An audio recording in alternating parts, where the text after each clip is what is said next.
जय श्री कृष्ण। श्रीमद् भगवत गीता अध्याय 16 देवी तथा आसुरी स्वभाव। आगे सुनते हैं।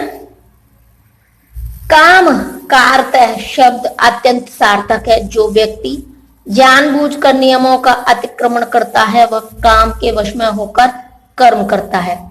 वह जानता है कि ऐसा करना मना है लेकिन फिर भी वह ऐसा करता है। इसी को स्वेच्छाचार कहते हैं। यह जानते हुए भी कि अमुक काम करना चाहिए फिर भी वह उसे नहीं करता, इसीलिए उसे स्वेच्छाचारी कहा जाता है। ऐसे व्यक्ति अवश्य ही भगवान द्वारा दंडित होते हैं। ऐसे व्यक्तियों को मनुष्य जीवन की सिद्धि प्राप्त नहीं हो पाती। मनुष्य जीवन तो अपने आप को शुद्ध बनाने के लिए है, किंतु जो व्यक्ति विधि विधानों का पालन नहीं करता वह अपने को न तो शुद्ध बना सकता है और न ही वास्तविक सुख प्राप्त कर सकता है। अतएव मनुष्य को यह चाहिए कि शास्त्रों के विधान के अनुसार क्या कर्तव्य है और क्या अकर्तव्य है, उसे ऐसे विधि विधानों को जानकर कर्म करना चाहिए जिससे वह क्रमशः ऊपर उठ सके। तात्पर्य जैसा कि 15वें अध्याय में कहा जा चुका है, वेदों के सारे विधि विधान कृष्ण को जानने के लिए हैं। यदि कोई भगवत गीता से कृष्ण को जान लेता है और भक्ति में प्रवृत्त होकर कृष्ण भावनामृत को प्राप्त होता है तो वह वैदिक साहित्य द्वारा प्रदत्त ज्ञान की चरम सिद्धि तक पहुंच जाता है। भगवान चैतन्य महाप्रभु ने इस विधि को अत्यंत सरल बनाया है। उन्होंने लोगों से केवल हरे कृष्ण महामंत्र जपने तथा भगवान की भक्ति में प्रवृत्त होने और अर्चा विग्रह को अर्पित भोग का उच्चिष्ट खाने के लिए कहा।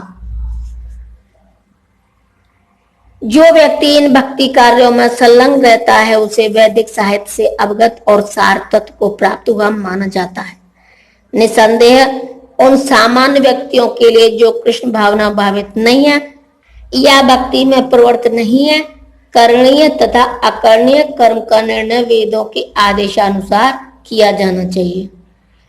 मनुष्य को तर्क किए बिना तदनुसार कर्म करना चाहिए। इसी को शास्त्र के नियमों का पालन कहा जाता है। शास्त्रों में वे 4 मुख्य दोष नहीं पाए जाते जो बद्ध जीव में होते हैं। ये हैं अपूर्ण इंद्रियां, कपटता, त्रुटि करना तथा मोहग्रस्त होना।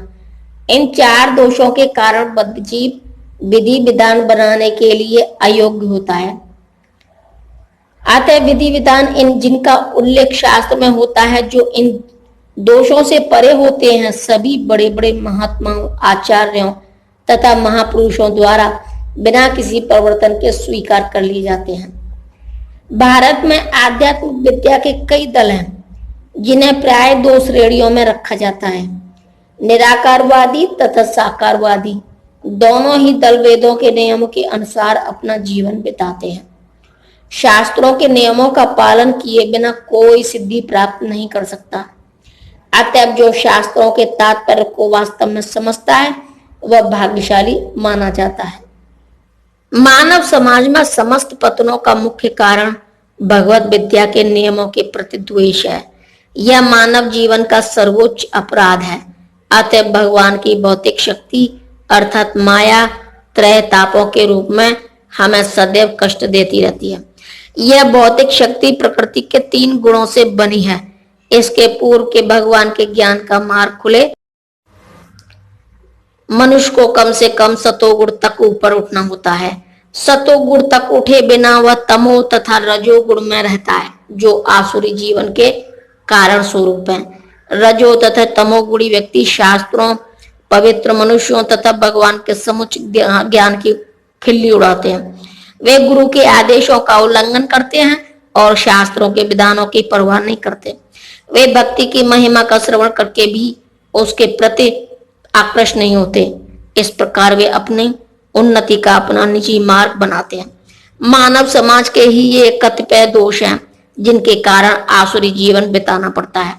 किंतु यदि उपयुक्त तथा प्रामाणिक गुरु का मार्गदर्शन प्राप्त हो जाता है तो उसका जीवन सफल हो जाता है, क्योंकि गुरु उच्च पद की ओर उन्नति का मार्ग दिखा सकता है। इस प्रकार श्रीमद् भगवत गीता के 16वें अध्याय देवी तथा आसुरी स्वभाव का भक्ति वेदांत तात्पर्य पूर्ण हुआ। जय श्री कृष्ण।